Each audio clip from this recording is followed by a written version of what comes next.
Welcome to the Great British Pinball Podcast, and here are your hosts Scott Rundle and Neil McRae.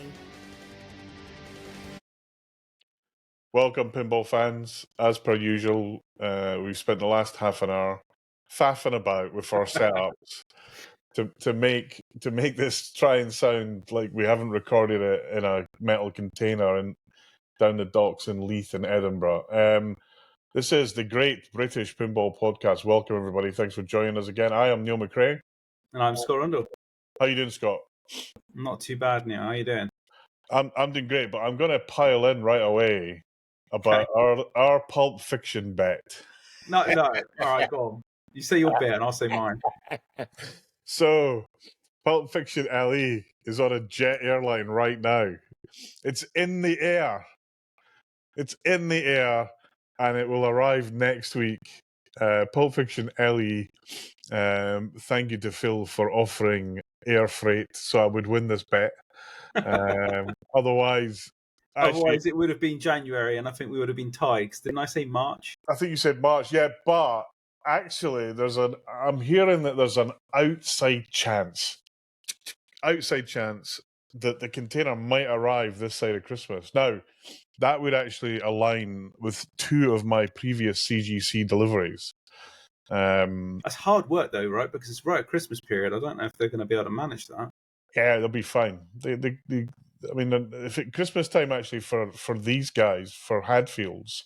Yeah. From when I last got a game delivered, it's actually a slow period for them because they do a lot of like shop fitting type thing with big fridges and at Christmas that just doesn't happen because everyone like goes into lockdown mode for the Christmas rush. Right. So when Attack from Mars, which is sitting over there, got delivered to me, actually I didn't even know it was coming. I literally opened the door. I think Phil said he emailed me, but I didn't get a mail. And I opened the door and it was there. And I was like, oh, that's nice. Please bring it in. To give me something to do over Christmas. And I was talking to the guys, actually two of them for a change, but so yeah, we're quiet because normally all the big stuff we do, they deliver big shit basically, and it's and the biggest thing they deliver are like these kind of, the fridges you see, your yogurts and Diet Coke and the big commercial fridges you see in a retail store. That's one. Right. That's a big part of their business. Okay. Anyway, yes, it's coming. I've won the bet. And life is your way through the bet, more like. I'm looking forward to getting it back. We obviously have it in the club, but it's going to be good to have it here over Christmas. I might actually have it in the house as well. It's so weird. How long has it been now? 2 years? It'll be 2 years, almost 2 years in March, effectively. Wow. I mean, I don't know when they officially started taking orders, but I told Phil, well, actually, probably for me longer, because I told Phil I wanted it long before they announced it. So it's so weird, isn't it? Because we work in this industry of like what the next big thing kind of thing. Everyone gets excited about the next release. But then realistically, when you've got into this said hype and bought said game, at least for us, the wait is a lot longer than it's a bit weird because I suppose Stern is like, it's a couple of months and you got it. But then with these other manufacturers, it can be upwards of years. Yeah, no, look, I think the it's definitely an issue. I think the Pulp Fiction LE had such a high kind of excitement level. Yeah. And it's in the toilet now.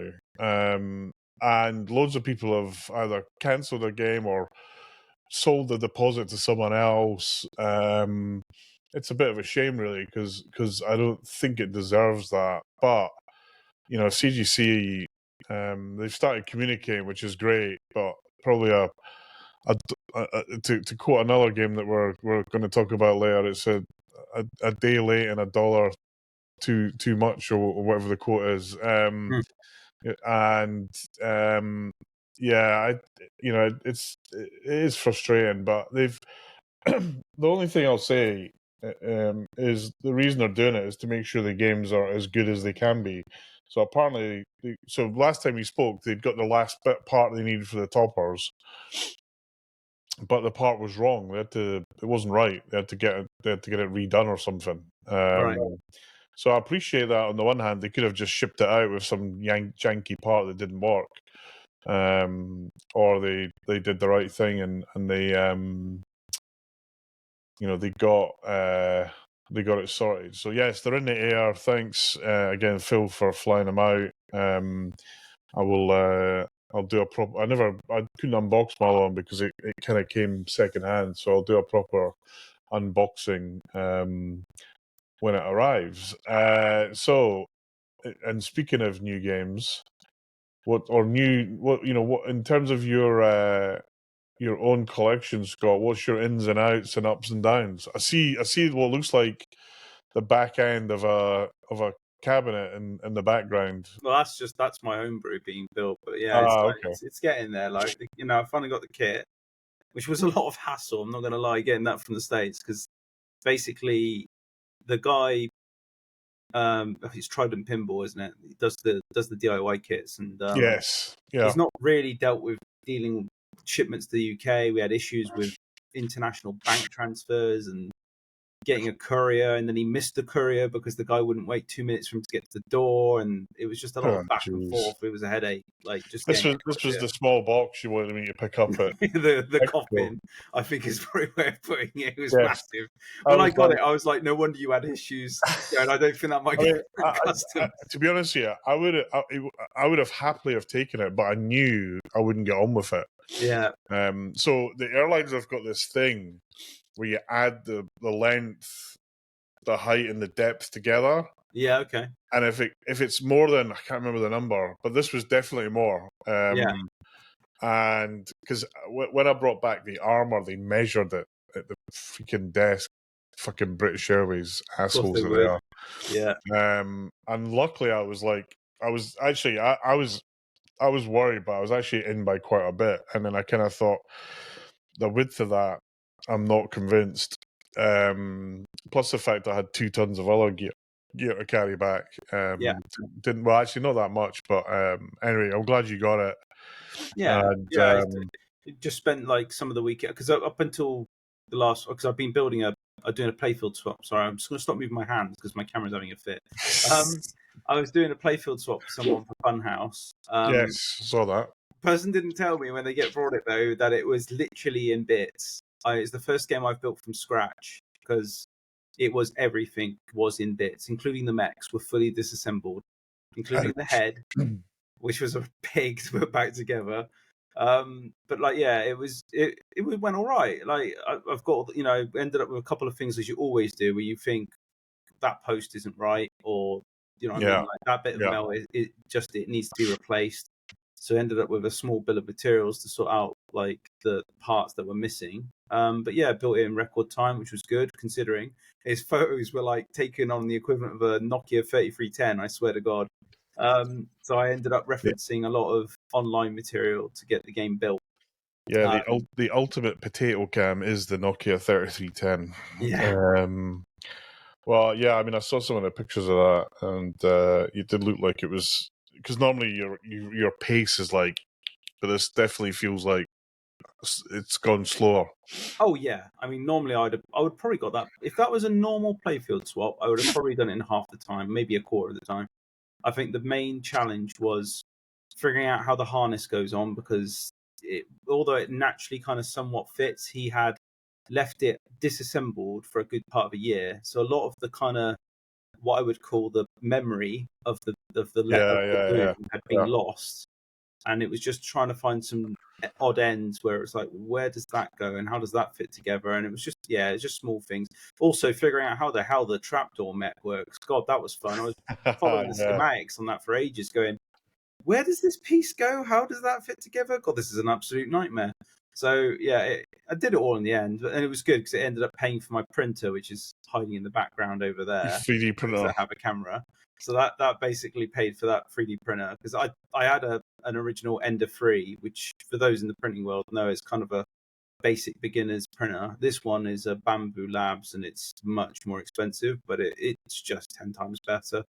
Good, cool. And it's helping me with my next project, which is sitting in the back behind me, which is my homebrew kit. So yeah, without it, I'd be struggling. It's quite good. I can print in what they call TPU, Yeah, So good stuff. that's like a thermoplastic. It's Yeah, basically like rubber, and it's really good for like building kind of like, let's call it. I don't want to give away what I'm doing, but let's just call it hittable things. yes, So it's great indeed. for pinball in that respect. All will be revealed on that at some point in the future. Yeah.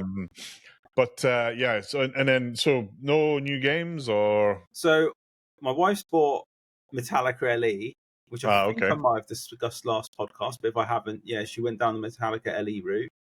good Um, choice. yeah, look, I'm not a Metallica fan, but I appreciate the game design. It looks in the animations and the lighting are stellar. Like Stern's just knocked it out the Did park. So did you that, see Joel's flipping out stream on it? yeah, I watched a lot of it for the first Yeah, time ever in a long time. I don't normally watch people play because I'll get bored after 30 minutes, but that guy I probably watched a good hour and a half on. yeah, he's good. He's The colleague he was playing with, that guy was a pro. Preston. Yeah, he's a really good player, really good guy. Very good player. He's a kind of, I don't know, top 20 player I think in the world. Really nice bloke as well. I've met him at a few gigs. And then I was Yeah. very close to pushing the button on another game, but I'll wait for you to announce that one because that'll be a sticking point in a bit. So actually, I'm trying to. So along with Pulp getting air freighted, I'm trying to get my Metallica air freighted as well. Oh, nice. Because I'm mad, but and actually I need to chase Phil on it because they're shipping, they're moving. Actually, my friend Jason Wardrick, who's out of Chicago, he got his, and it came with like they've all got a like one of four kind of limited banners that come with them as well, which is I quite saw nice. that. Is that by default everybody gets a banner then? All the Right. LEs, yeah. Yeah. I don't know. I don't think the premiums will get it, but all the LEs, which is great to hear. So I've been, hey Stern, make the LEs special again. This is one little small thing, I think, but I definitely feel that they've heard that message. Yeah, because otherwise you can emulate a lot of the LE features, can't you? Like the expression Yeah, you lights. get powder coats and all that stuff. But yeah, after watching Joel's streams, if you're looking for it, it's on Flipping Out's YouTube channel. Definitely, if you haven't seen it, definitely have a look at it because he's two things. One, Joel's set up to really capture the light show really well on the stream, and Joel's he's a good guy, good to listen to, and he's. Yeah, we hung out a little bit at Pinball Expo. It was good to see him. But yeah, so I'm trying to get that shipped over. And when it arrives, I'll probably take it to the club for the launch. So Stern do these kind of launch events where they send a few prizes and we'll do a competition. We did that with X-Men. I took it into the club. Yeah. Club folks loved it. And it's they've done a code update which definitely improved the game. What's the version on now? 0.92, I think. So fairly getting close to a 1.0 release then. Well, see, I don't, as a coder, I think you can go from like 0.91 to 0.92 and add one thing. Or you go 0.92 and 0.95, 0.91 to 0.92 and add 10 things. So I'm always a bit, that number is meaningless. When they get to 1.0, That's when the you think traditional thing for 1.0 is, okay, this is the full features of what you're trying to build. Yeah. And then, anything else or bug fixes or bonus points. So we'll see. But I mean, I think they need to get a new code release out. I think there's one imminently planned for two reasons. One, they've added a bunch of features, but also they've tweaked. So we were talking about this earlier, but X-Men is, on Pinside, you see a lot of people suffering with the launch. And so when I first got mine, I was having a launch issue actually with not the auto launch, but with a plunger. And basically the game just on the back leg just wasn't level, so I leveled it. And also, Stern have done one thing with this game that I've moaned about in the past, but in the past, Stern had these little kind of leaf things in the cabinet that just helped align the playfield. Oh yeah. And the expression lights cabinet, of which X-Men is not one. Actually, if you ever get your like measuring tape out on an expression lights cabinet, it's slightly narrower. So on Oh, an really? expression lights cabinet, you don't need to center the playfield because there's very little movement. But on a legacy non-expression lights cabinets, there's still a huge amount of movement. And I had this with my Bond. I had it with Foo Fighters. Not Foo Fighters. What was the game I had it with? So I have seen people release like 3D prints to adjust the alignment. Yeah. So of the playfield. Yeah. Yeah. So. Well, it's not down by the lock bar receiver area, so to speak, and it just forces the alignment.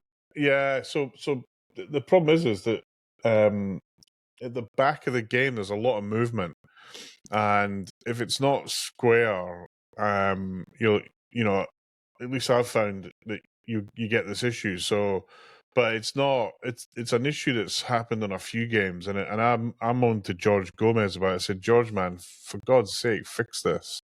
And he said he would look into it because.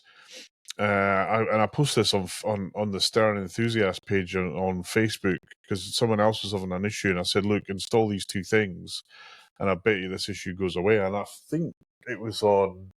I think it was it Venom or was it? I was going to ask you on the. I remember. Was it the left ramp return? I've always noticed on some people's X-Men's, it has a point where it kind of slows down and then speeds up again, like it's going over a hump, so to speak. Is that just the design of the ramp? Yeah, so what it looks like is when the ball goes through it, it does try and slow the ball down again because it comes onto that big corner. Right. And if its ball's going too fast, it will fly off. But I think I think I don't think there's a problem with that part of it. I've not had any issues there. But I just wondered if it sometimes like just didn't make it. If it was like, well, yeah. So if what's happening is somewhere between so when it plunges and it goes around the back of the game, something there is affecting the ball in some way. So the ball doesn't have enough momentum. So that thing makes it even worse, which means it doesn't. It rolls back basically and drops out. So I wondered sometimes like people at the pitch too high, if it was something else. So my pitch is maximum. Okay. And so, as I said, I sent her to the back of the play. So not the front. The front's really easy, but the back still moves quite a lot. There's still quite a lot of play in it because it doesn't have these little things. So once I've started it, like mine's is like I wouldn't say every single plunge is perfect. On the manual plunger, every plunge is perfect unless you don't plunge fully, right? On the auto plunger, I'm going to say 95 out of 100 make it round. I did have this other issue at the club where the kitty shot, the loop, the figure eight shot was rejecting, but again, it was the game just wasn't level. So, I mean, and this is the challenge. It's probably why a lot of pinball designers chicken out of doing complex designs like this, because if you don't have that kind of lab environment set up. Well, that's what I'm thinking, right? Because every game's hand built, so you're going to get variances on where the ball guide sits, where the ramp sits. Yeah, so Stern announced that they're putting out a kind of a fix-it kit, which is great that they're reacting to it for those that have got the issue. I honestly, right now, I played the game earlier today, bulletproof. Okay. But there's clearly a few folks. How the hands been and all that? All reliable? Still working fine? Yeah, so the finger I had to adjust because I've got the pitch high. So it's got this. It's actually quite cool. It's got this kind of adjust mode where you flick the ball into it and it kind of self adjusts. Oh, okay. You can like the thing for the thing flips where it like exactly. So I had to do that, but once it was done, it was fine, and that's purely because I've got my game like I mean, it's probably 8.5 degrees pitch. Wow, which you play is that hard. Yeah, I hate floaty games. I can't stand games that are floaty. I find that the hardest thing to do. It's hard to predict where the ball's going to go. But yeah, I mean, unfortunately, I've been traveling a lot last couple of weeks, so I've barely played the game. But I'm loving it. Like they do need to get. I think we've all been on the same version of code long enough now. They do need to get a new version out. So looking forward to that. And in the code, apparently they've tweaked the auto plunge power settings. So when you got your X-Men, because I think this is a new thing now, isn't it? Did you get an achievement that was just for you to say, "Hey, you bought the game"? Yes. Well, it's called an unboxing achievement. All right. So if That's you, pretty good, though, to be fair. it is. And it's easy for them. It doesn't cost them a penny to do it. Do you know what I Yeah. mean? And it's a cool little thing to say. Yeah, you. You were the new unbox guy. Yeah, indeed. I'll see if I can get it to come up whilst we talk. But yeah, and I've also got a launch party thing. We did a launch party for X-Men at the Because club. that's good for them to also recognise the buying potential of people as well, right? For their own research, because then they can go, this guy buys a lot of new unbox. 100%. therefore- I was trying to get them to. Have I got the here? Hold on. Let's visit my trophy room, as they call it. My badges. Here we go. Whoops. Stop. Yeah, so here we go. I don't know if this will work, but that's the Oh yeah, I see it. Yeah, that's the for those limited. who haven't got a camera on for this podcast. Yeah, so it's You're I'm sure a demonstrating the badge. Oh, here we go. It was trying to zoom in there. There Yeah, we go. pretty good. It registers the date as well. Yeah, that's pretty cool. Yeah, which is cool. So what I said, I did say to them, like, okay, does that mean I'll get all my games back counted? But they're. I think what they should do, right? And it's just an idea for Stern. Like, if you bought like 10 new boxes on your 10th anniversary, they send you something. Yeah, so I have no doubt that when she like fire up 5 games or something's going to happen. Or once you've bought 3 Elwins, you'll get like a Elwin love badge or something. You know, I'm absolutely sure that's if they don't do that, they're missing out. In my mind. I mean, there's stuff they can do to reward. It's easy. It costs them nothing, but it generates engagement with with their customers. It would be mad for them not to do that. And if you look at Steam, the way it does its kind of badges, it's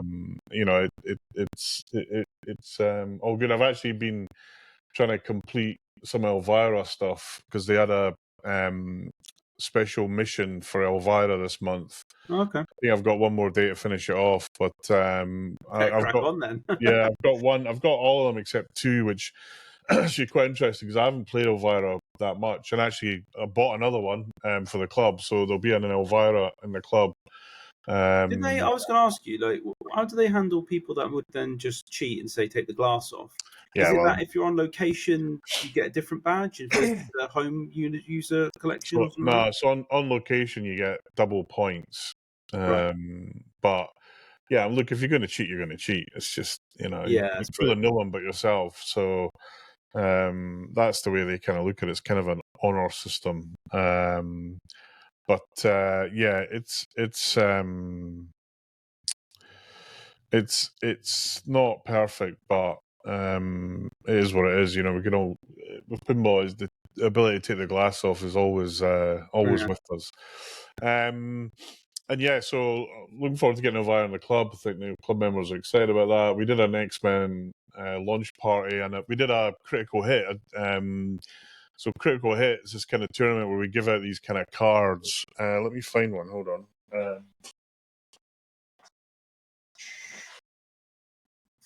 For those who aren't following on camera, it is quite funny that he actually has a dynamic camera that is. Did it follow me? It did. Hold on. Although it's given up at the end. Oh, there he goes. Yeah, it's coming back. Here we go. So so you get these cards. There's I think 40 of them. Okay. And yes, because you had to play Roadshow, didn't you? Your favorite game. That's it. This is it. So this one, like, you have to cover the displays for the entire game. Yeah, and everyone piled. So me and Greg got piled on. Greg Mott. Greg got a lot. Greg, he really got piled on. It was kind of funny. I don't think he deserved it. He's too nice a guy to deserve it.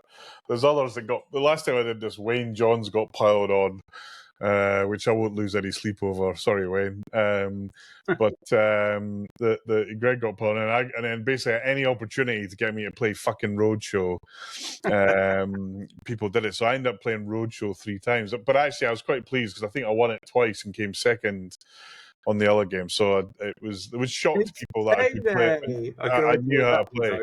Or just go to Miami and hit the spinner. Yeah. And it's hard to lose. But yeah, no, it was a great gig, and Yen won it in the end, and Sergio won the X-Men thing. We had a nice big picture of everyone there. We had about 50 people, which was great. Good. Um, How's it been going in the club? You happy with the football? Happy with the attendance? Yeah, so look, we're I think financially we're okay. Good. Well, and let me say, actually, okay, is that the right word?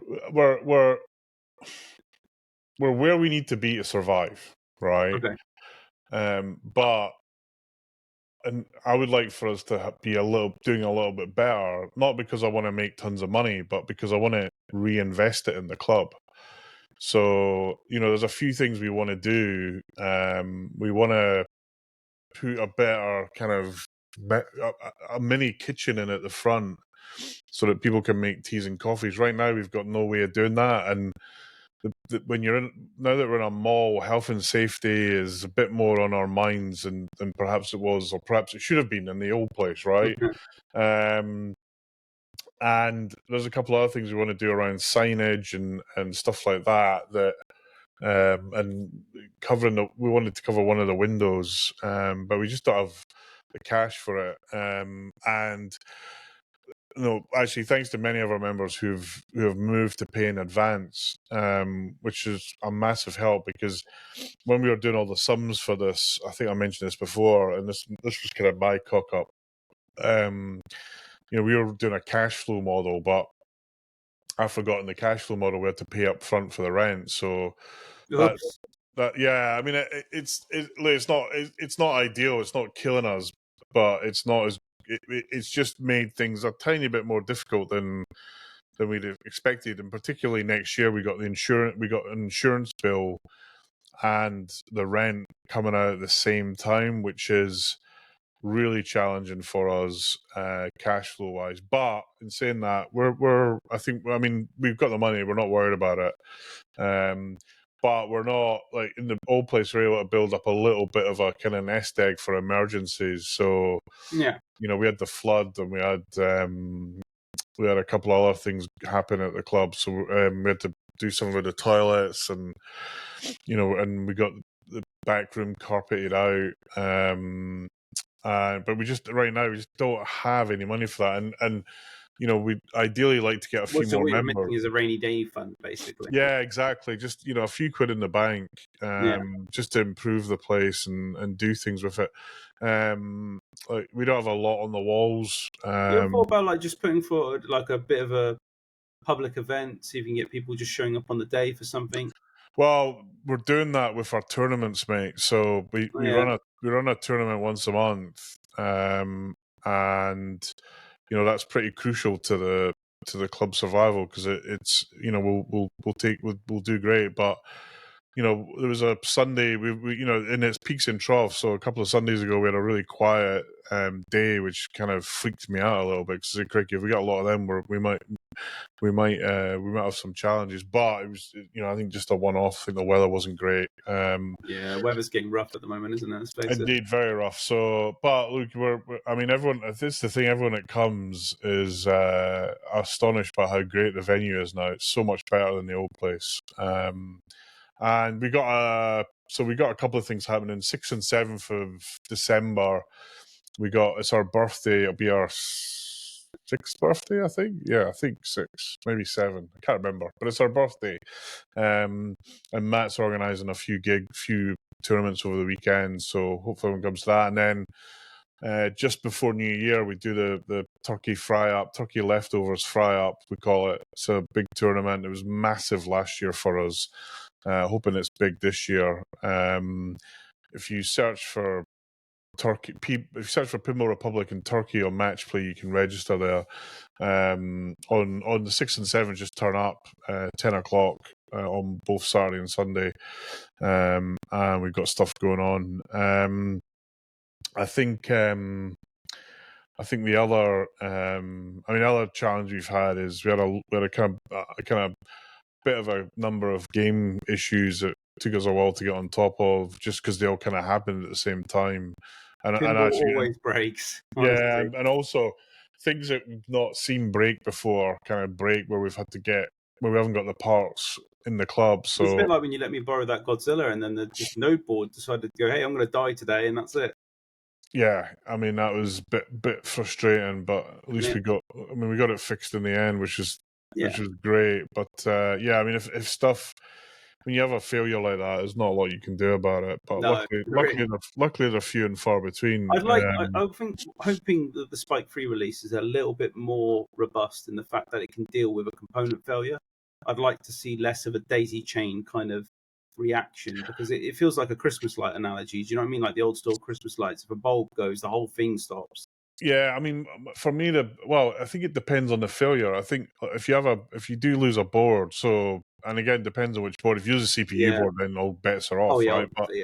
But I have seen, a couple of, in fact, we had it with our Game of Thrones, and no board failed on that, and took a while to get a replacement during COVID. Partial just. And but the game played. You just lost a bunch of feature functionality at the back of the games, but it still played. But I think for me, Godzilla is because you had a failure at the beginning of the chain, everything died. Yeah, and it was the scanner, wasn't it? The QR. The QR scanner, which is ridiculous. But disconnect it, the game's okay, right? That's the. Remember, it was, Yeah, you can still play the game if you disconnect. I think that's the thing, though. I'd rather have it so that it software-wise just went, that's dead, carry on. Kill it, yeah, if you're on location and you didn't have time to come down and look at it because, I don't know, you're an operator and you're running different chains around the area, it could be losing you money. That's why I'm hoping in the next iteration they kind of build a little bit of. I mean, Turner Pinball, that's something we need to discuss as well, actually. Yeah. It's funny, I was watching his tour with Kerry Hardy and that, and he was talking about how he's built like a lot of added resiliency into his software so that it basically can handle failure, which I think, again, that's good seeing it from a boutique kind of a. Yeah, I mean, most games, like if you've got a switch that isn't registering and it detects that, it'll cope with it. Or you turn them like in Iron Maiden, if you turn the diverter off, it changes the yeah, I see what you're saying. It changes the game to be like the pro. Yeah. So there's stuff like that you can do, but when you lose like a big circuit board, and of course when this is the thing that narks me. I've only had, I want to say, actual proper node boards. I think I've had 2 failures in the lifetime of my Stern life. That was Game of Thrones, and I've actually only had one. Is that right? One node board failure.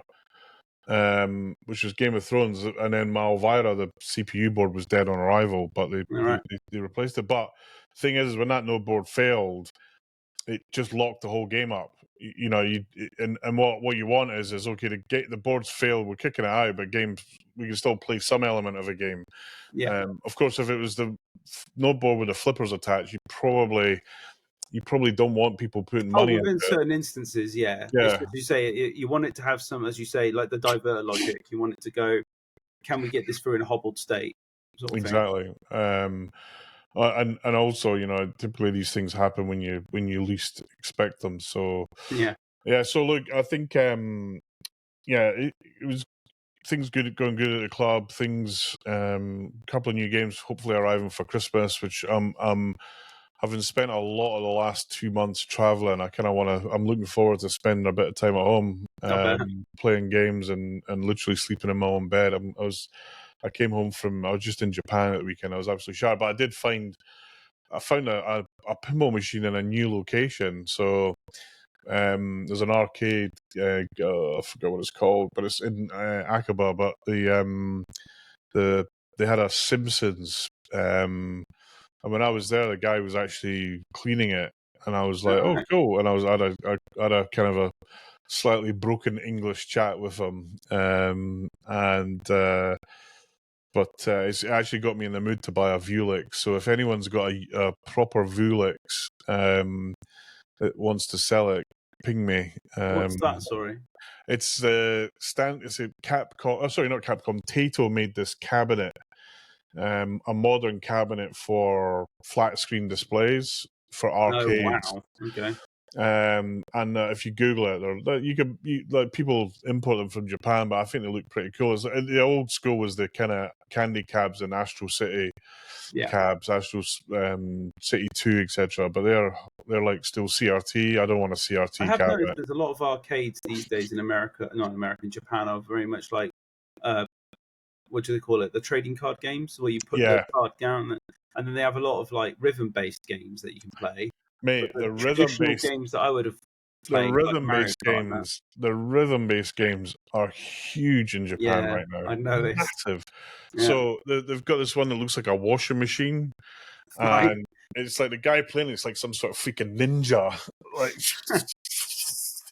And I'm like, holy shit! And actually, shout out to Chief Coffee in London.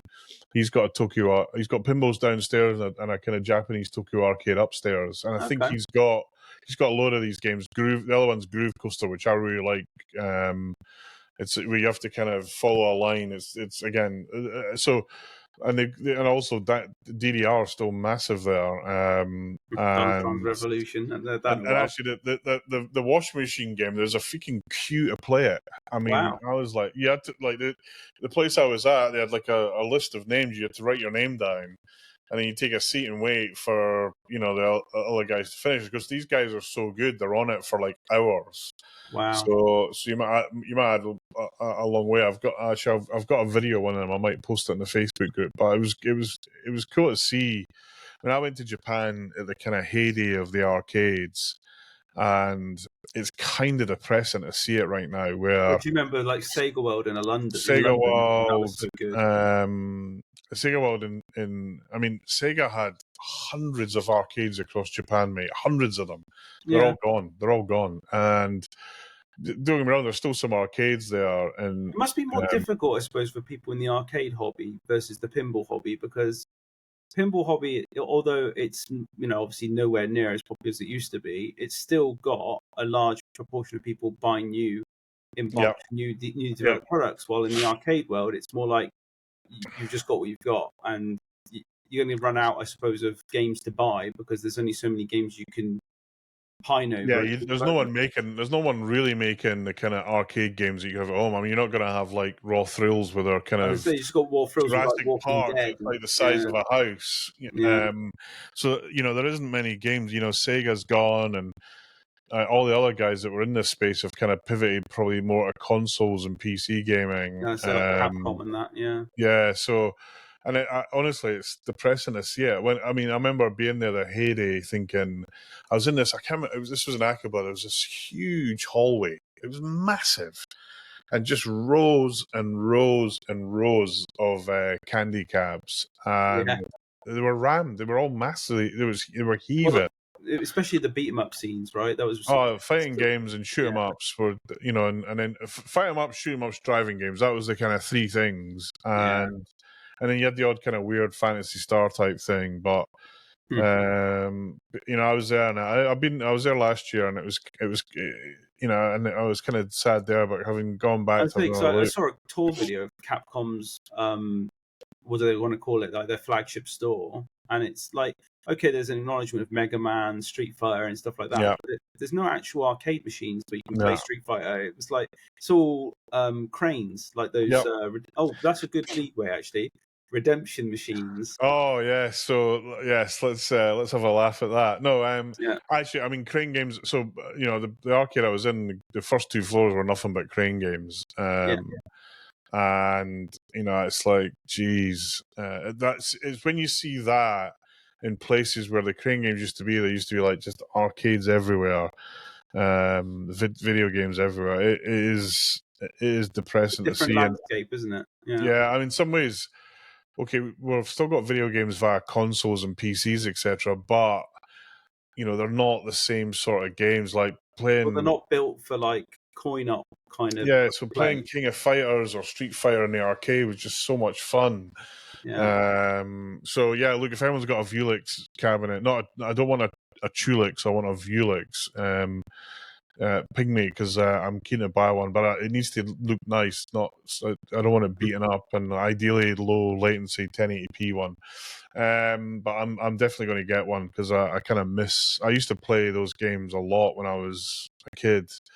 I was never good at it, and that's kind of what got me into pinball. Because in my local arcade, which is called Ellie Amusements on Lothian Road in Edinburgh, it's not there anymore, like so many arcades. But there was always a big queue to play, and actually there was a bunch of guys that they were always there. They would always be playing for like a quid. They would have these kind of pound coin games. And I would they were so good, and I would always lose my money. But then I kind of started playing pinball because what the queue you got on the games was huge, whereas the pinball machines, no one was ever playing them. So and that was what kind of initially got me into pinball, but then I kind of moved to a different town and kind of lost track playing it. But yes, let's move on. Yeah. To the announcement of the century. You've been waiting for this all your life, pinball fans. Every day you've been banging on the desk saying, yes, I want redemption. And you'll be pleased to know that those customer mind focused people at Jersey Jack Pinball have delivered. It reminds me of like Safecracker when they did that attempt at the tokens, right? Coming down the glass. That was fun. Yeah, maybe. I don't know. To this day, I've only ever seen one, but I've never seen it in action, so to speak, popping the coin out, so to speak. Yeah, no, it's cool. Although you kind of have a heart attack when the coin hits the glass and rolls down. You're like, shit. I've got a couple of coins, actually. We had one in the club for a while. And it's a fun game. It's a fun game. Yeah, but back on Jersey Jack, I mean, I'd rather they have gone down the route that Stern did, which was the achievements. And look, every Jersey Jack forum is basically saying the same thing. Like, what are these? What cocaine are these guys on? Here's the other thing. I'm hearing that the system that you have to buy is like you have to buy like a system for it. Oh, right. And I don't know if this is true, but I've heard this number from 2 people. So, bit of salt. If you're calling, you'll be chucking the salt on. But I'm hearing it's $150,000 for the system. No. Yeah, and I'm like, really? And I'm like, does that come with 15 pinball machines? So I don't know if that's true. It could well be wrong. It would never make your return on investment. No, exactly. So that can't be right. I mean, that was my take. I was like, nah, I just don't believe it. But anyway, I'm hearing it's a super expensive system. Well, if it's over $1,000, it's not worth putting in. Well, I'm trying to think, why would it be? Maybe a couple of grand, like for lights and some sort of thing. But oh, right, you're thinking like an actual full-on display above it and all that other junk, maybe. Yeah, I mean, I don't know. Like if you're going to go down the redemption route and you're in that kind of avenue where you're advertising to kids, I absolutely would say just buy a crane machine at that point. It's going to have more return. 100%. It's cheaper. Yeah, and you'll make more money from it, and it doesn't break down as often. Yeah, I mean, I mean, I've yet to see anyone really speak in favor of this. And also, I mean, the other thing is Jersey Jack just talked nonsense. They said this was the first ever.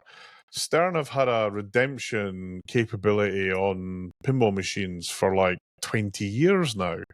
You can buy, if you got a Marco specialities. It's got a ticket dispenser sort of thing. Yeah, it's got a kit to convert your game. And if you go in the menus, you'll see it, turn redemption on and off. Now, I don't know if anyone's done it recently with a Spike 2 game, but I saw a Sam game. Kind of proves a point, though, that then there's no market for it. Exactly, 100%, mate. And this kit's cheap. I think it's $100 or something. And if it's true that the Jersey Jack's in the thousands, then I think this is dead on arrival. Yeah. But honestly, redemption pinball. I mean, part of me wants to go and get like the top 10 players, pay them for what they're trying to do, though, right? Because their market is people in their 40 plus, majority probably in their 50, 60 plus, and they're like, these people aren't going to live forever. We need to entice a younger generation. So they're thinking about the long game. But yeah, I don't know if that's the right way of getting them enticed in pinball. I really don't. No, I mean, look, they call them family entertainment centers. It's the new word for arcade. And these aren't aimed at 20-somethings. They're aimed at kids. 10 plus You're playing a probably. bit of bowling, you're doing some crazy golf, you're playing some redemption, you're spending $400 to take home a £3 bit of plastic from China. I was going to say, you see all the Gen Z people going they do the little TikTok videos where they go, this is the way to cheat the system and get the maximum ticket return and and it's just like, yeah, whatever. It's nuts. Yeah. Absolutely nuts. It's a money-making enterprise. I can see why they've tried to go into it. I just don't really understand why pinball works. No one's. I just can't. I mean, it's like a Jaguar. They've just basically pissed. They've done something that's not related to their market whatsoever. Yeah. And isn't going to. I don't think it's going to drive any. It's not going to drive any new value. I mean, I'd love to be wrong on that, because if it was to create a new pinball boom, then great. But I personally don't see it. And again, I honestly think Jersey Jack completely missed the boat, because they've got the cameras built in. They've had them for ages. They're not really utilised. No. They could easily have built, and I say easily, it's not super easy, but it would have been doable, to have a situation where you could have a LAN play, so to speak, not a LAN play, like a WAN play, I should say, where you're going to be competing against someone else in your area who also owns the game. You can see a little picture of them on screen. Exactly, because you've got it all ties in. The technology's already there. They've got the software. Yep. I know they could do it, but for some reason they've completely ignored that and gone down chasing an avenue. I think that just isn't going to lead anywhere. Yeah, well, they had Scorbit on all their games and with achievements, and okay, it's not as integrated as the Stern system, but it was there. Yeah. And they just killed it for no reason. I was astounded, but actually, my dialed in the club, I haven't updated the codes, which takes it out, so it still works. The Scorbit still works so if you're in the club, you can still, if you scan in, you can, with Scorbit, you can. That's what I mean. That's the thing that you want, right? That's where all gaming went, online play. And absolutely. You look at Xbox and PlayStation and I mentioned Steam earlier. They've all gone down this achievements route, and Stern's achievements, there's no question that's been a success for them. At Expo, they were banging a drum on the data that they had, and they're doing these challenges. Yeah, I was going to say, imagine all that information they've got around the demographics of their players. Yeah, the amount of time they play a game, how well they're playing a game. They can gather all that information now. And hot take, the most played game on location from Stern is Venom. I heard. Good earner, apparently. So, who would have thought that, given the Pan has got my Venom. I love it. It's great. It's a fun game. I encourage everyone to go play it. I think it's that whole mechanism of leveling up your character, isn't it? That could be. I think so. But I think it's just, it's a game. It's a game where you don't need to be Einstein to figure out how the freak to score points on it. I was going to say, I love it when a game you can just say follow the lights. Yeah, exactly, and that is 100% true for that game. But yeah, look, what I'm pleased to see is Jersey Jack spending money on things that customers don't care about. I hope that they shake my head. Well, they just need to hopefully listen to the feedback from the consumers and maybe try again. Is probably the better way to put it. Well, they're owned by a couple of billionaires, so they've got money to burn, clearly. But that to me, I'd be interested to get more feedback from. They announced at IAAPA in Florida, which is this. Actually, if you ever get a chance to go to IAAPA, if you're in Florida when it's on, you should go, because it's like insane. The Florida Convention Center is literally the size of Wales, and they just ram it with everything. And I was there a few years ago with a wife. We were on holiday in Florida. Just coincidentally, the last day the thing started, I said, we can just nip in here and have a look. And it was insane. They had literally small roller coasters to pinball machines to they had a popcorn department that was like as big as a floor in Debenhams, full of different types of popcorn machines. They have outdoors. They had a bouncy castle section that was literally a Disney car park sized. You could jump on any bouncy castle you wanted to. It was freaking nuts. And Just then a think lot of about the stuff. coordination effort to put all that there. Yeah, I mean, a Right. lot of stuff on managing your audience and your, tickets, how do you get in, barriers, all that sort of kind of theme park related stuff, right? Yeah. It kind of made EAG look like a bit of a sideshow, really. But this is where they announced that all the pinball manufacturers were there, and this is where they announced this redemption. Just I don't know what to call it. Right. Well, let's leave it and move on, I think. The final nail in the coffin. I hope not. I I think JJP do make good games. They're not. Do they? Well. I think they've made 2 good games. I think they do their best to try and make a very premium looking product. And let's face it, they set the bar for me when it came to light shows with Guns N' Roses. I think the game might not have been my favorite, but the light show was impressive. Yeah, I mean, look, I use this term ball and flippers. What's the game all about?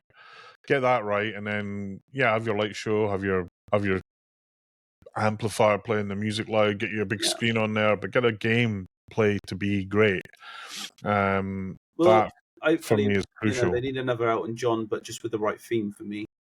I mean, absolutely, and I mean, it's interesting to see a few Elton Johns have changed hand, which is kind of what I predicted because it's not the deepest of games.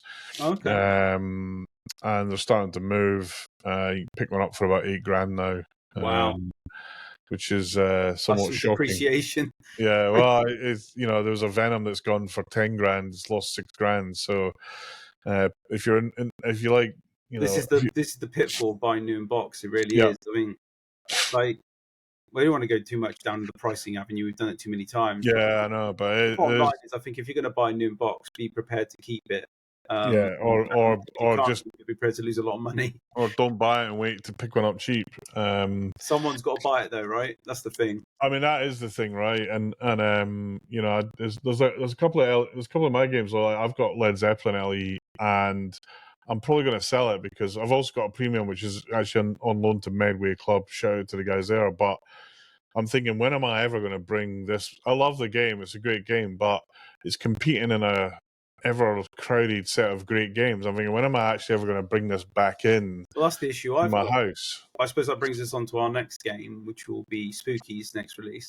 Indeed. I was very much on the fence to buying that because I am out of space and I have to sacrifice something.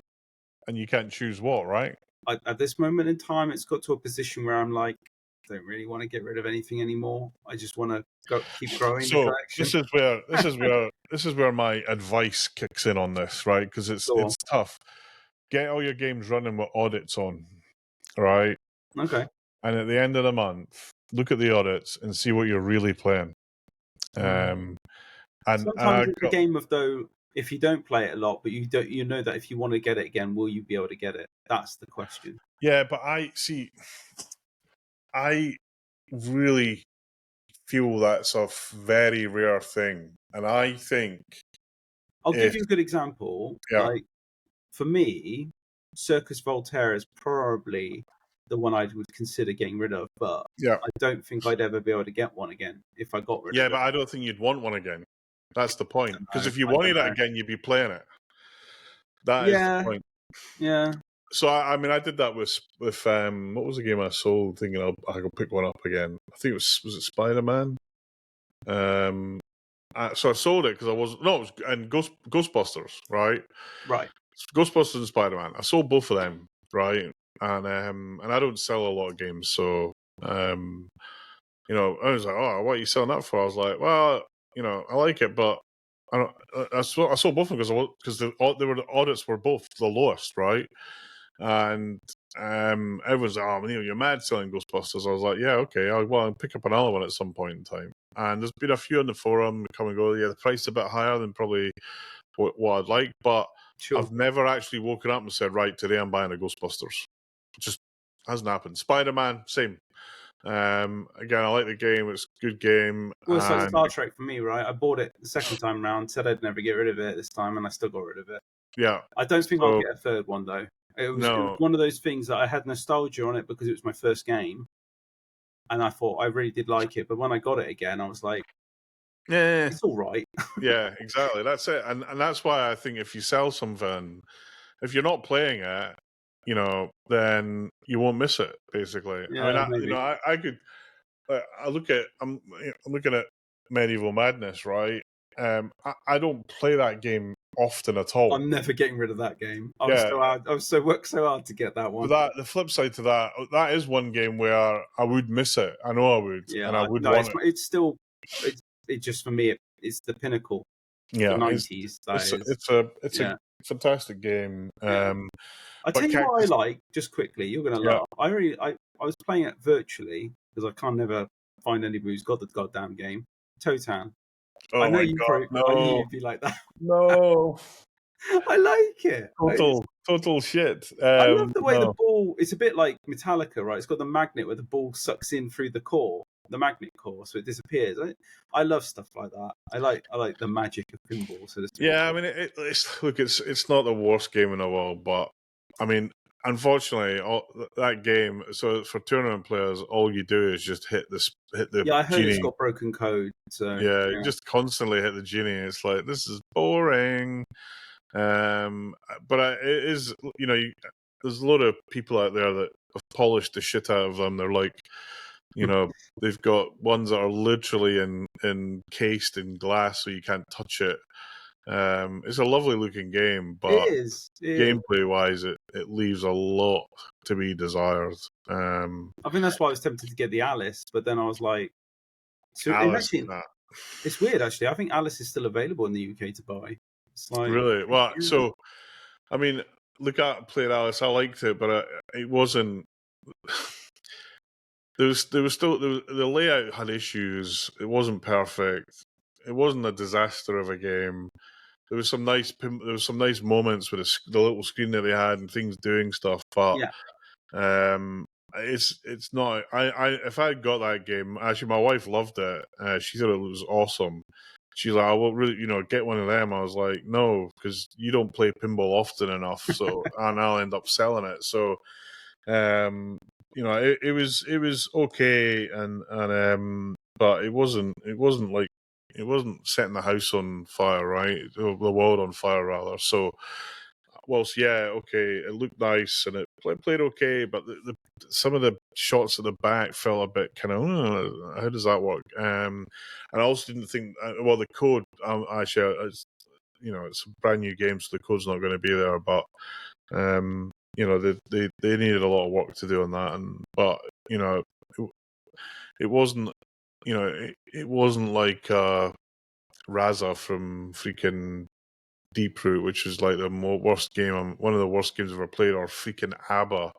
It's interesting talking about that because obviously that again, Kerry Hardy, when he was interviewing that Turner Pinball guy, it turns out obviously he bought a lot of the stuff. Yes, he did. And he said he's actually going to make his own kind of version of the lock bar LCD screen. It won't actually be on the lock bar anymore. It'll be like technology will be on the phone instead.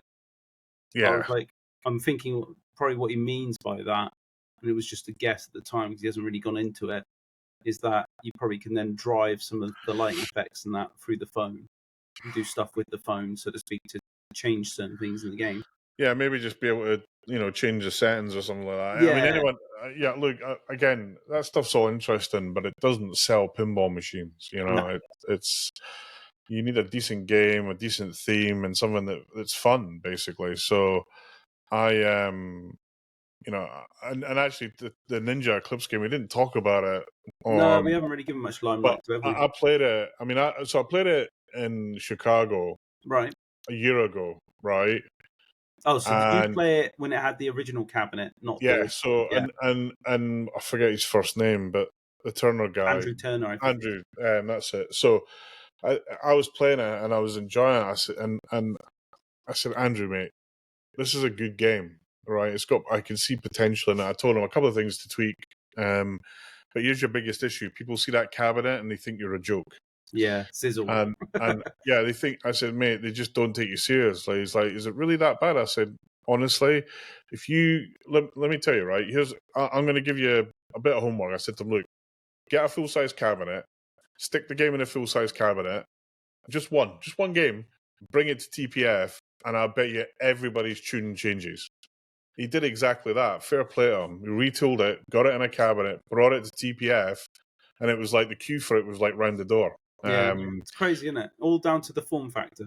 And he did, and also he did tweak the game. I mean, I was amazed how much work he got done in the space of 6 months. To be fair to him, it sounds like it's the company's built from it. It's not really his primary job. He's obviously got some severe financial backing to do all this.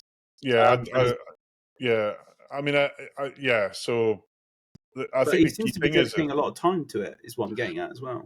He's super motivated. He's one of these guys that when he says he's going to do something, he does it, which is always great. He's passionate about pinball, but honestly, he's one of the nicest blokes I've ever spoken to. I got that from the video. He seemed to be really nice guy. Takes feedback, follows up, recognizes that there's multiple viewpoints. I think Carrie Hardy's video, if you haven't seen it, definitely go watch it. No, definitely. Just don't watch the one about haggis because it's full of nonsense. But anyway, yeah, it's full of, well, he gets a guy on. The guy he gets to comment on haggis is someone who had a go at pinball and failed too. And I'm like, maybe he's not the best guy to give an opinion. He was the guy that originally had the Medieval Madness license, and he failed to deliver it, basically. Long story, but I won't bore everyone now. But this is back in the deep darkness of the pinball craze, part one, where like loads of companies disappeared quickly as they appeared. With games like Predator and Alien and the Wild West. Yeah, exactly. Cowboys and horse manure there was plenty of. Anyway, the Turner Pinball, great job.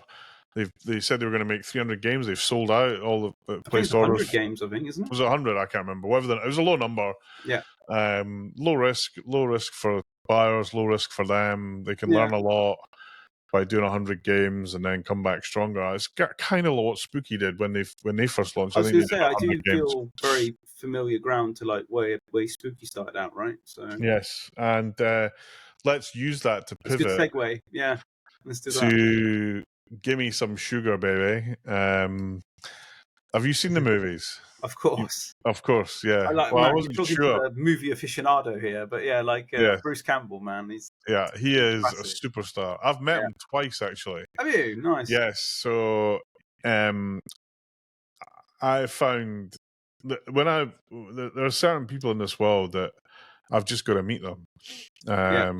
And he was on the list. I specifically went to an event to meet him, but then I was at another event where he was there.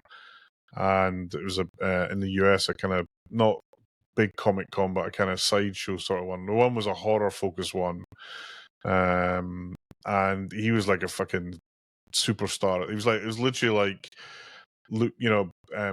Harrison Ford turned up at a Star Wars gig. It was like the world just stopped and gave thanks. It was insane.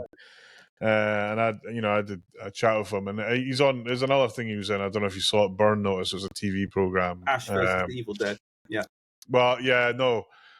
So Ash vs. Evil Dead was okay. Wasn't. There's a couple of bits that were like, eh. No, he was in the. I watched season 1. I can't remember. There's more than one season there. No, right? I don't think there is. I only watched season 1. So if there's another season, I haven't seen it. It was okay. It wasn't. Yeah. I felt it was trying a bit too hard at times. No, there's another TV program called Burn Notice. And it is, if you haven't seen it, go download it. It's really good.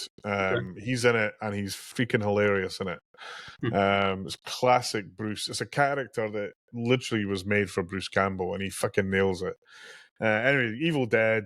I actually watched it on the plane back from Japan. I was laughing my ass off at it. It's such a funny film.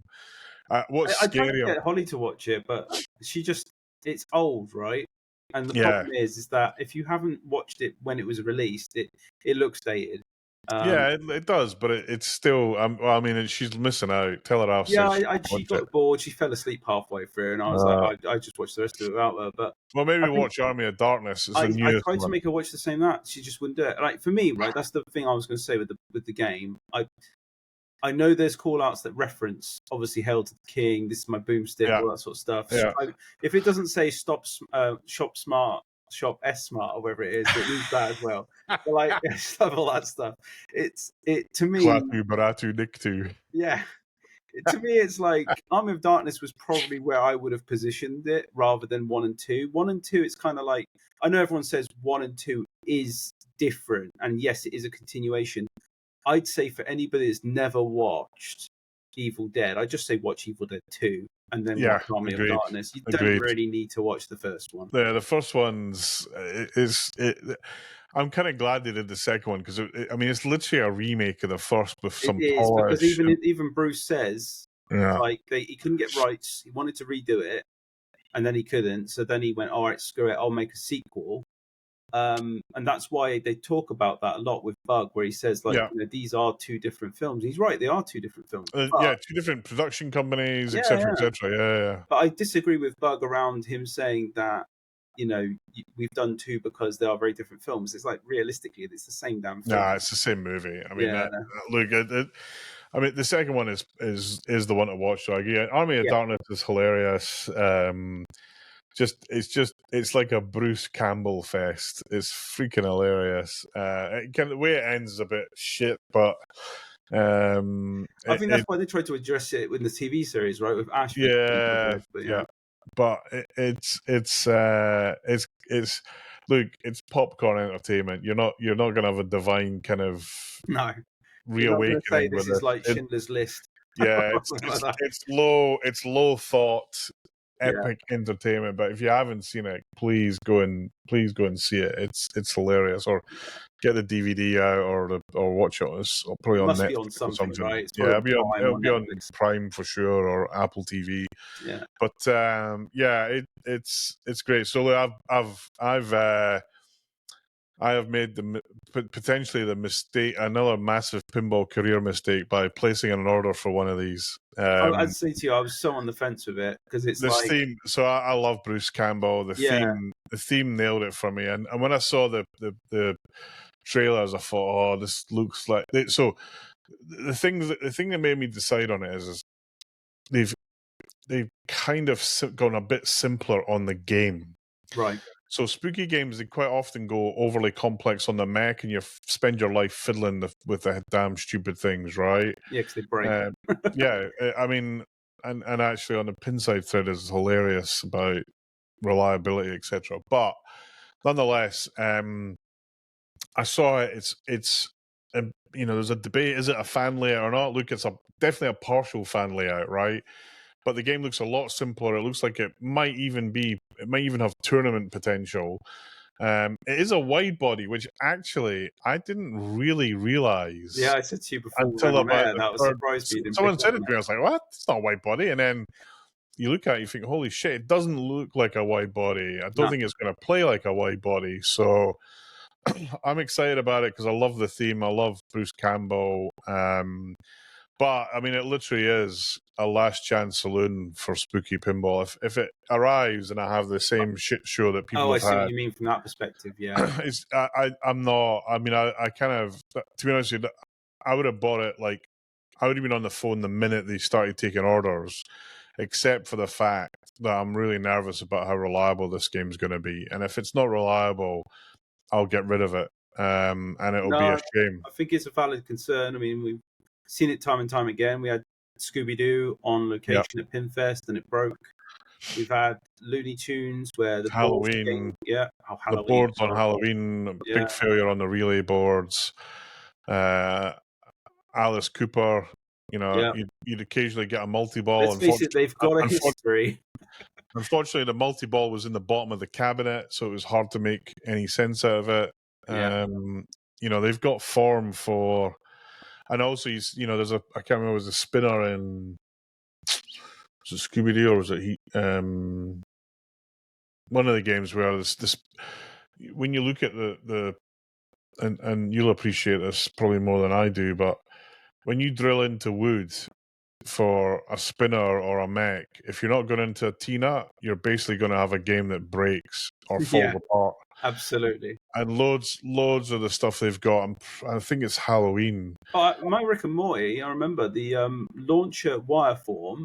Yeah. Back then they didn't know how to thread, so they powder coated the end of the rods, and then what they did is they pushed it through the hole of where it sits in the playfield, and then bent it upwards, and then hot glued it. That is Rick Yeah. and Morty's legacy. Is hot glue. It's just Yeah, they like use a that lot is of hot glue. yeah, it's janky. Same with It's, TNA. Same yeah, with you TNA. cannot put that on location. No, I mean this. I mean, there's a debate on the Pinside thread right now that's saying all these people that said they've had issues are all talking bollocks, and it's like, well, look, you can either listen to us and learn, or you can ignore us and go bust. Eventually, this shit catches up with you. I One don't way doubt or that another. now they've matured everything, right? I think Scooby Doo is probably them getting to a position where it's a bit more operator friendly, but I think they're just not, for me, operator ready yet. I think they need to No, get. I mean, I went to play Looney Tunes again. It's another theme I would have bought on the spot. Yeah. So it was at Texas Pinball Festival. Turn it on, hit the start button, have a really great first ball. Ball goes in the trough. Game gets confused. Game stops. And I was like, no thanks. I mean, if you can't look, there's nothing more basic than you lose the ball and you get a new ball. If you can't get that right, fuck's sake, you shouldn't be in pinball. So anyway, Good tip. I remember that when I'm coding mine. yes, no, seriously. Ball find logic. Yeah, I mean, it's actually interesting you bring that up, because obviously I've been loaned Labyrinth by Retro Arcade Specialists. Shout out to them. And I did have that issue one time. The game logic got all screwed up because it was like it just didn't go into ball search.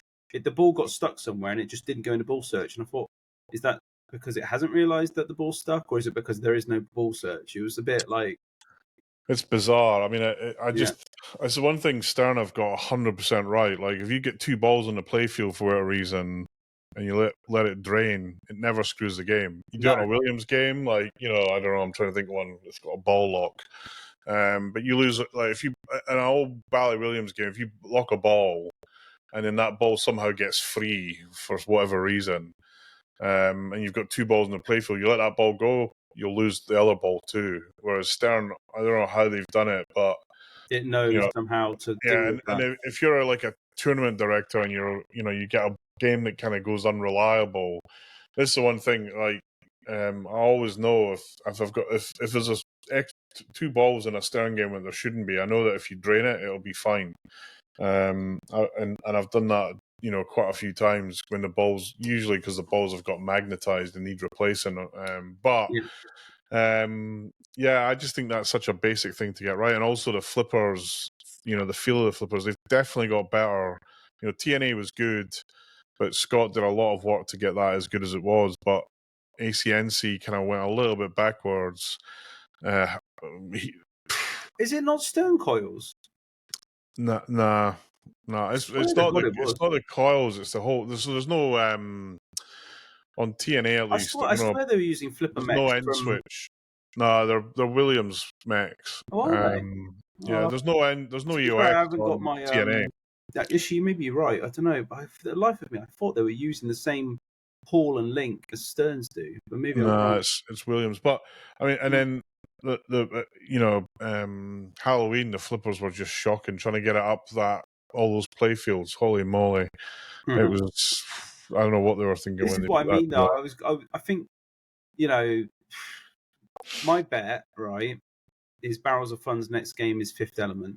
Only because if anybody knows Fifth Element well, the alien that basically plays multipass before she becomes a human is cladded in like this kind of Beetle style armor. It's like a gold looking armor. It's very distinct. Yeah. And during the original promo of Labyrinth, the head of that armor is purposely placed, I think, right next to the topper of Labyrinth. Right. And I thought, well, that must be them signifying that's their next game. So I'm kind of hedging my bets and going, my wife, right, diehard Fifth Element fan. She will watch that film 20, 50 times over and never get bored of it.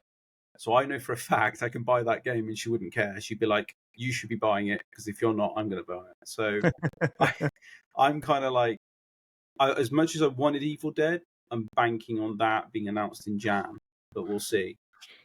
Yeah, I mean, I think by then they should have made all the games, and it'll be 2 years since they've been up and running. They definitely need to get another game Barrels out, of Fun otherwise. did always say they will only make their announcement when they finish their production run, which they're due to do. Which I think is the right thing to do. Otherwise, you just piss off customers that are waiting. Yeah, for sure. But yeah, Evil Dead. I think, like for me, it looks stellar. I love Christopher Franchi's work. I think his artwork, the art's amazing, is second to none. Like he, as much people would say, Zombie Yeti is the best. I honestly think Zombie Yeti's artwork is very stylized to him. You can always say that's a Zombie Yeti piece. Iron Maiden. Okay, I'll give you that. Maybe that. All right. But I would say with Christopher Franchi, he has that way of just detailing, like the way he built color. He's very good with other people's IPR. Yeah, exactly. Like Batman, Guardians, Evil Dead. He's very good at taking an IPR, and producing something that fits. It's faithful the to that IP. Yeah, exactly. It's not like his own twist on it. It's just it's faithful to it.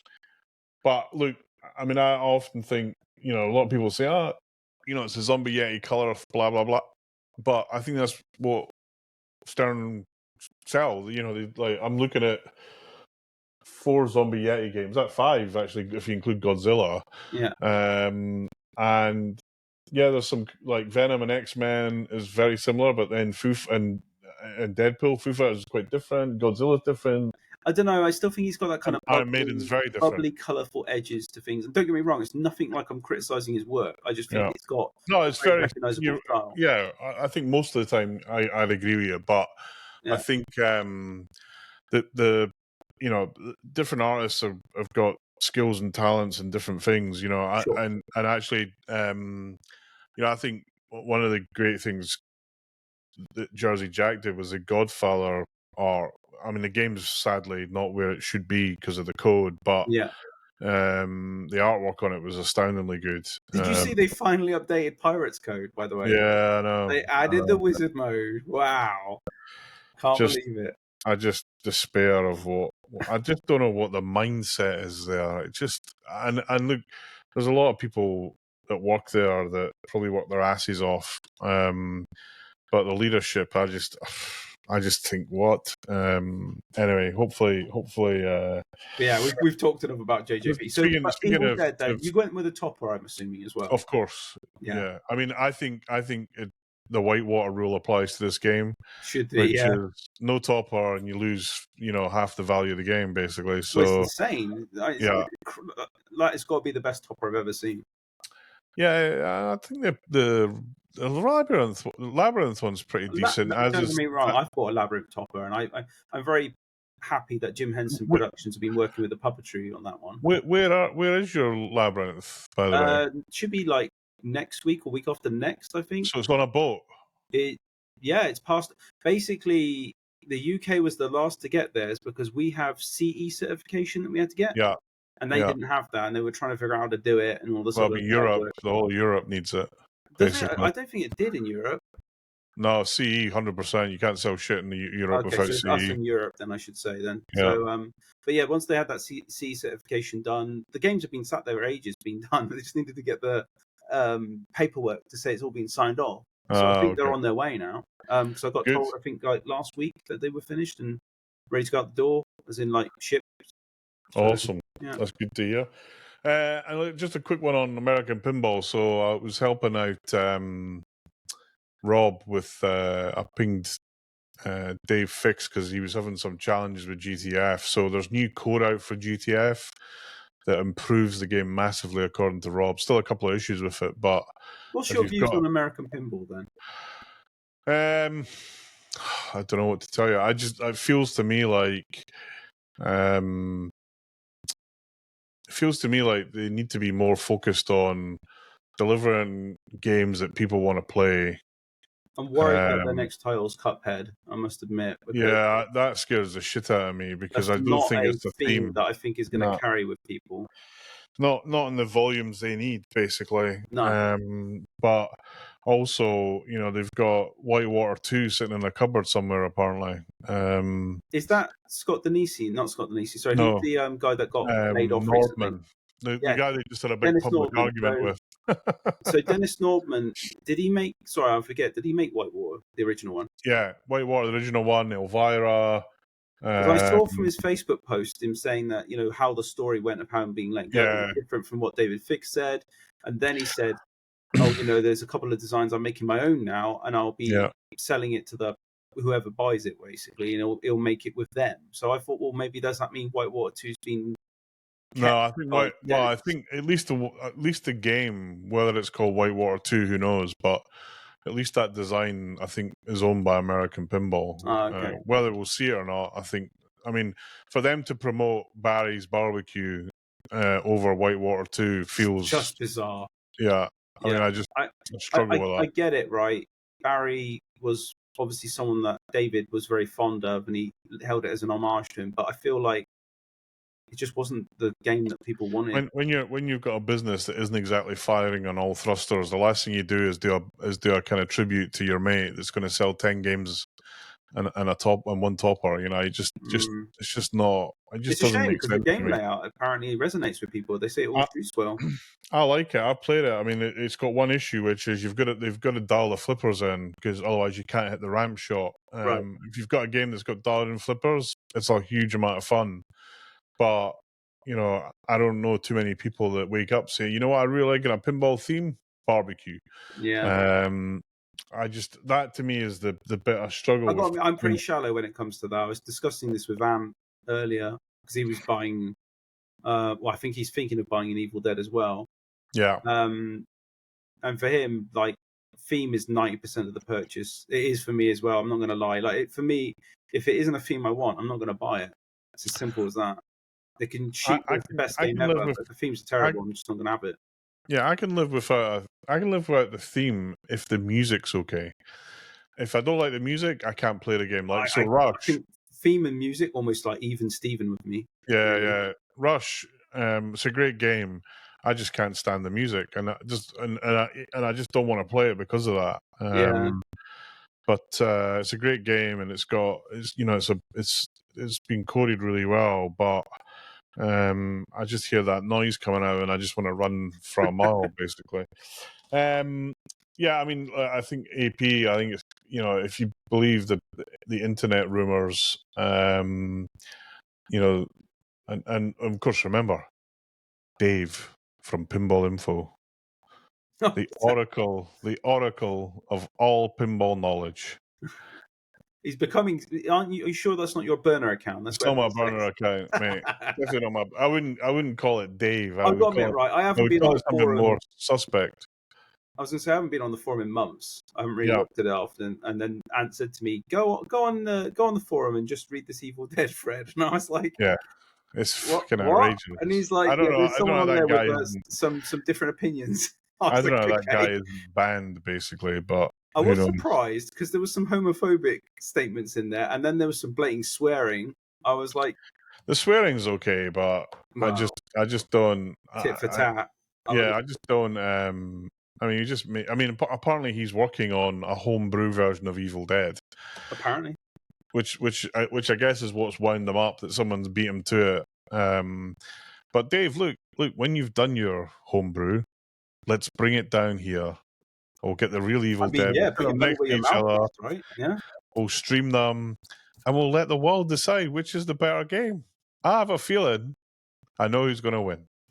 And sadly, Dave, it's probably not you, mate. But I mean, look. Wake up in the morning. He could make the best game ever. Who knows, right? Okay. All those in favor of him making the best game, put your hands up now. I think the same thing can be said for anyone making a comment about a game they haven't even played yet, which I find is weird. Exactly. You cannot have a predisposition on something until you've played it. Yeah. I mean, you can have a view on what you see. Oh, yeah, of course. But you can't tell whether it's good or bad. It's like Venom, for ages I thought that game looked like crap because it looked empty. But then I played it around yours and I was like, this is fun. Yeah, it's just, John Wick as well. So I've been playing a lot of that. I think I'd be too crap to play John Wick. Well, it is a tough game, no question about it. But I'm really enjoying it. And Tim's done he's done 2 decent code updates. Another one's coming next week, I think, ahead of Thanksgiving. And it's a fun game. I'm enjoying it. And again, it's got a lot of shit but I'm really enjoying it. And then and look, it's going to be a bumper pinball Christmas for sure, and we need to do our Christmas special with Christmas jumpers on. Well, yeah, I should have my labyrinth. Although, do you know what the weird part is, right? And I'm going to say this now, because I think I haven't responded to Chaggers. And again, if you're listening, mate, sorry. I did see your message a while back, and I haven't bothered responding. Chaggers. Is that Chaggers that I think he brought the Jaws for Pinfest, right? Yeah, his half-life for owning a game is like measured in minutes.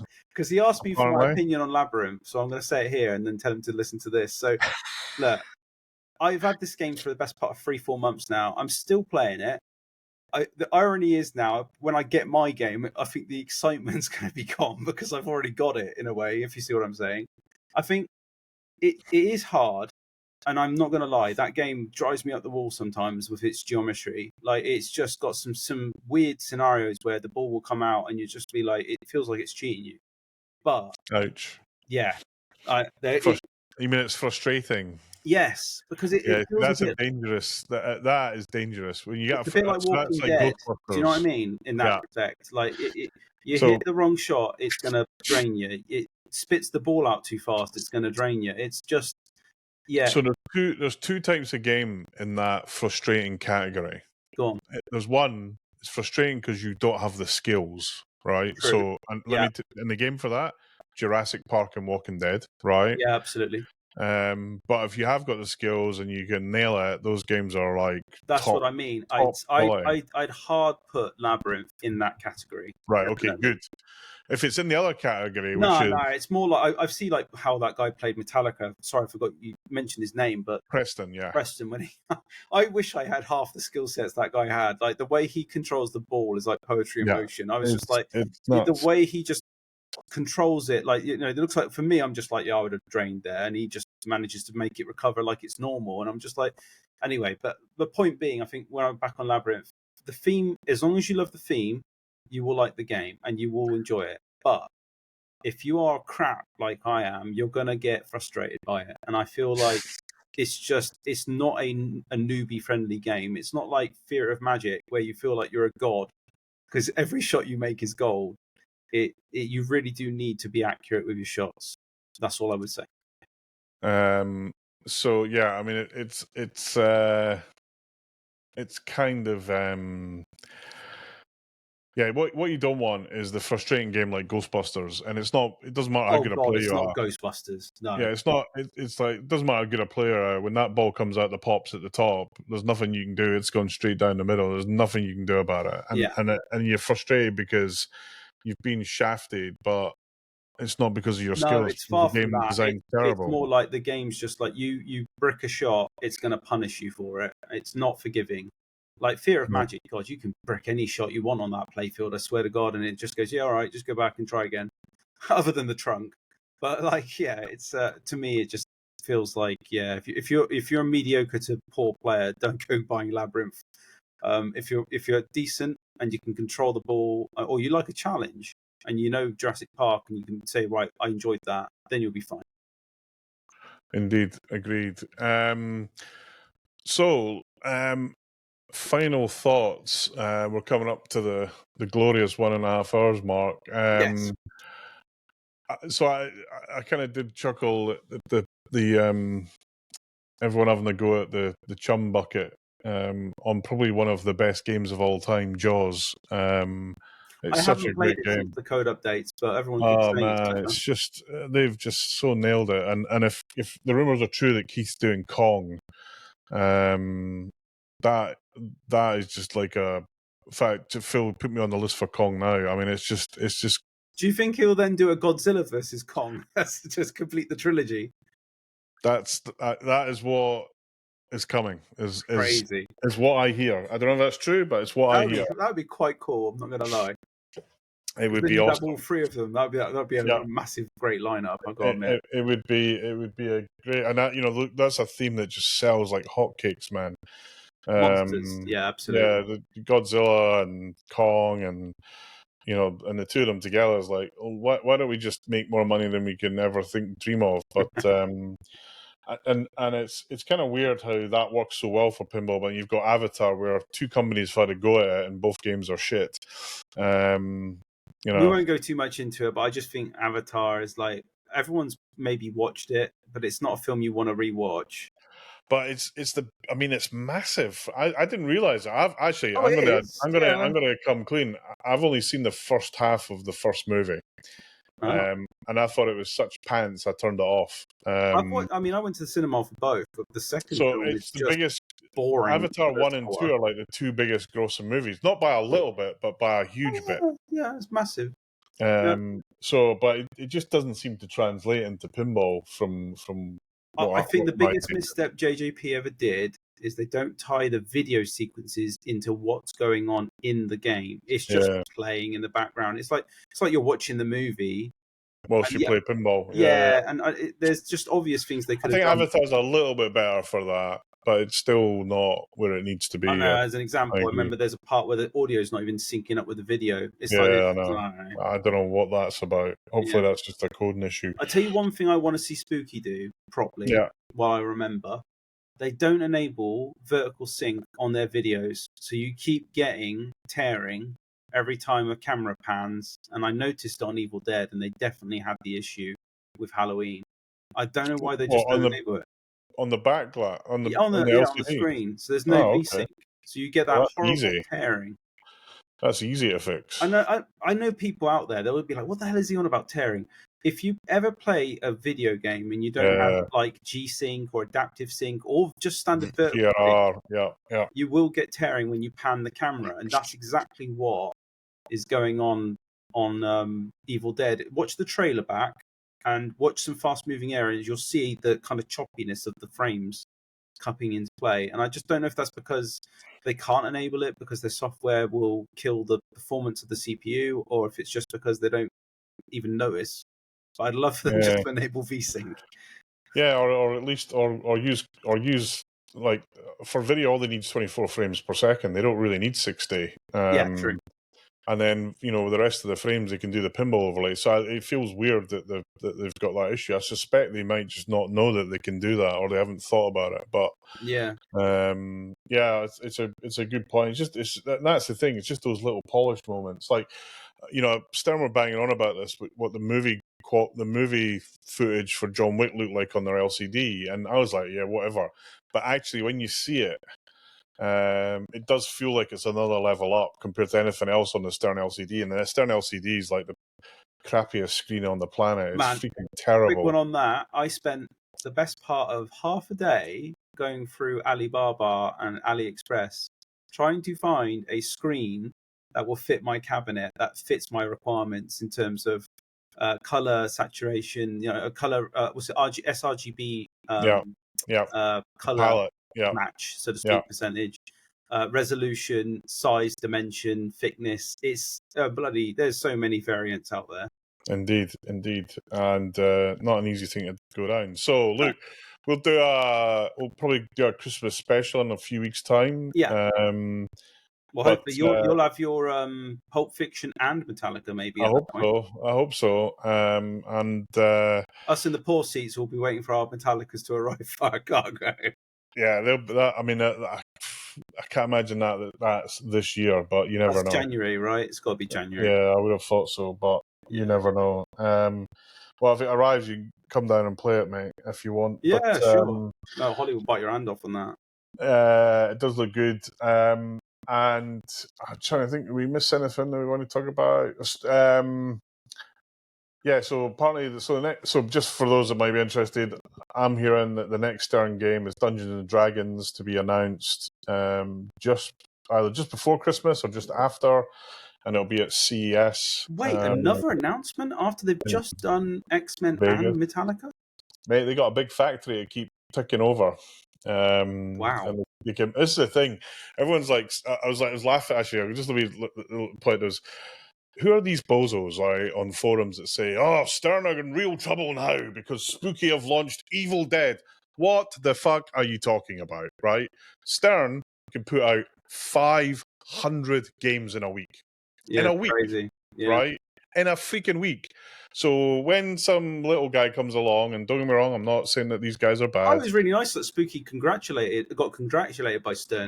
Yeah, Stern, of course, they're they're sensible when they do a new game. Look, the industry doing well, it does well for everybody, right? Yeah, I think I feel happy for Spooky. They've But I don't know what it is about people. Oh, Stern are in trouble now. I'm like, no, they're not. It's No. just. It's like, what is it, 800 games, and then it's done. Is it 888, something like that? 888 games. Yeah, I mean, they're going to sell more of that in pros for like whatever the next game they've got. I just find it hilarious that people compare the two. It's like, no, they're on a different level, and Spooky's not trying to be Stern, and Stern isn't trying to be Spooky. There's space for both of them, right? Yeah. There's always space for a bit, like the number 2 and number 3 spot, so to speak. Exactly. Anyway, Scott, good to catch up, everyone. Yep. We'll be back. I said we're back at Christmas. Do keep an eye out on for some. We might do some kind of Christmassy bargains. Actually, I might unwrap. I've done Pinside Secret Santa. Here's a quick one for you. Yeah. Did you buy anything for Black Friday? Not yet. Not yet.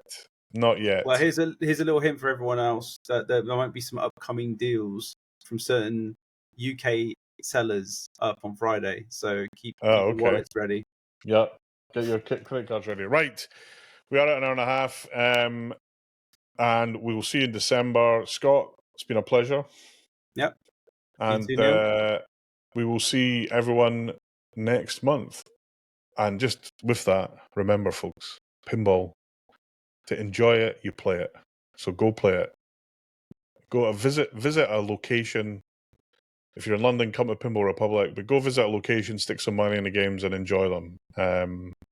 And if you've got loads of games in your house, invite some of your friends round for Christmas. Actually, I'm doing one on the 13th of December. If you want to come along, come along. Let's enjoy the hobby over Christmas. Definitely. But on that bombshell, we'll bid you farewell. Goodbye. Bye-bye.